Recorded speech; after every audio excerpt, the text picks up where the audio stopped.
Ever wonder why there are so many Nurse Joys in the Pokemon games? We've all been told that it's because they have lots of sisters, but really, is it possible to have that many genetically identical siblings? Well, you never know, but still, they didn't want to let anyone know the real reason. It's far too unreal and out of character if anyone knew their secret. But I found out. I saw, so I can tell you. It all starts when you walk into the Pokemon Center. You walk up to her and see her bright pink hair. You greet her, and she has this pretty voice that wasn't actually pretty to start with. You may or may not have a talk. She takes your Pokemon, turns around, heals them, and gives them back to you. That's the usual routine. Most likely she'll be nice and caring through the whole process. Give or take the personality she has, because supposedly each one is unique in personality. What you don't know is that she installed a tracking device into your Pokeballs. All 6 of them, in case one falls off. Why? Well, when you enter the building, she knew you'd be perfect. She knew you had all the characteristics for the job. Plus, you were still a new trainer. Less known, the better. Anyway, she keeps you tracked and on alert, so she can alert the other Nurse Joys you might encounter. That way, when you get to one of them, well, let's just say they can care for you. However, if one of the Nurse Joys sees a trainer they want and stays in the center to sleep overnight, their real fun begins. You are assigned to a room, most likely a room near the back of the Pokemon Center. Can I take your Pokemon to another room so they can be healed and rested? She may ask. Say no. Just say no. It's their way to isolate you. All your belongings can go into this drawer, so you can lock it and keep your items safe while you sleep, she says in her voice. You know, but will soon not love. The Joys do this to keep you unarmed. Of course, you trust these kind of nurses, so all the items you had go into the drawer, and she gives you the lock. Good night! Please enjoy your rest. She tries to comfort you, but if you look closely, you may notice the fake face she has, because almost always they are full of excitement before the procedure happens. Can you guess the real reason now? If yes, then well done. If not, keep listening. At about midnight, usually when it's dark and no living thing is up and about, except for our lovely and sadistic nurse, it all begins. The doors to your room gently opens. There's no squeak or creaking noise, because she was smart enough to oil the door.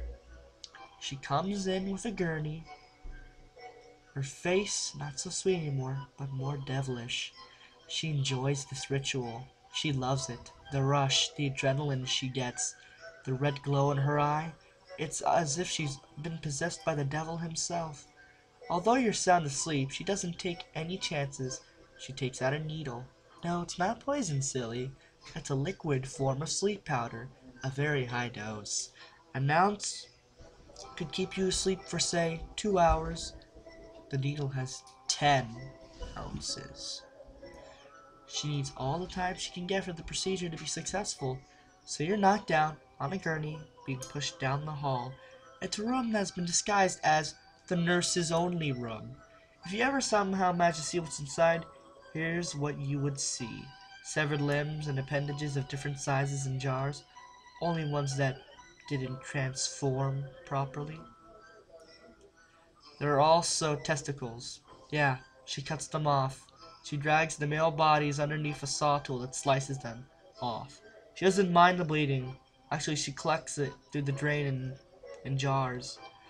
You know, for when she needs a drink after all. All the Joys need a constant supply of blood. Now the next part is her favorite. Joy takes a knife, slices it down the base of your neck to your groin. She does this very gently because she enjoys it. And if you were to wake up suddenly somehow during the procedure, she can see you suffer slowly. At this point, Joy's hair is not neat anymore. It's covered with blood. Her face is completely changed. Her pupils completely blood red and her teeth have suddenly grown a bit, causing them to look like fangs. No, no, she's not a vampire. Well, she could be at that point, but that's not the point. Joy then has a smile that's a mix of a clown and a demon because she takes out a bottle of serum, special DNA molecules in it.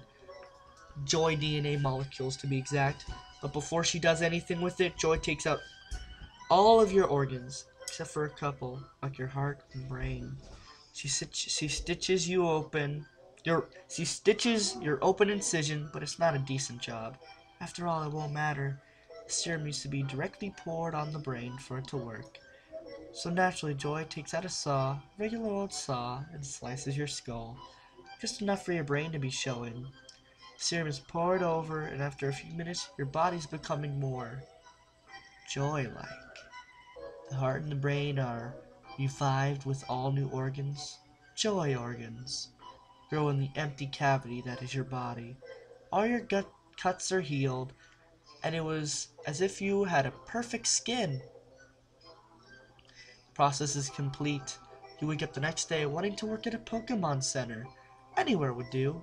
But you also have a DNA molecule forcing you to look out for minor trainers that could be the next Joy. Of course, with this comes the ability to do what have been done to you. The thing is, you think you were born identical to the other Nurse Joys. But why go through the trouble of making people turn into Joys? Why not just clone? Well, I found out that the original Joy would like to someday rule the world with an army of Joys. That will do anything because it's their DNA to follow the original. But cloning would attract too much attention. Plus, the whole I have a lot of sisters that are identical seems to have been a good story. There you have it. Now you know. Wonder how I know this? Well, who's always with Nurse Joy? The one in the background helping her. It's me, Chancy. Though I was told not to ever speak of this information, even though I am a Pokemon. So my advice is to you is come to the Pokemon Center at your own risk. You never know. The thing about the real Nurse Joy is she likes to hunt around by herself. So when you're all alone, sleeping, or just relaxing, don't think you will be safe. I hear she has a nice demonic face to stare at you with. Oh, looks like she has chosen another victim. I think it's you.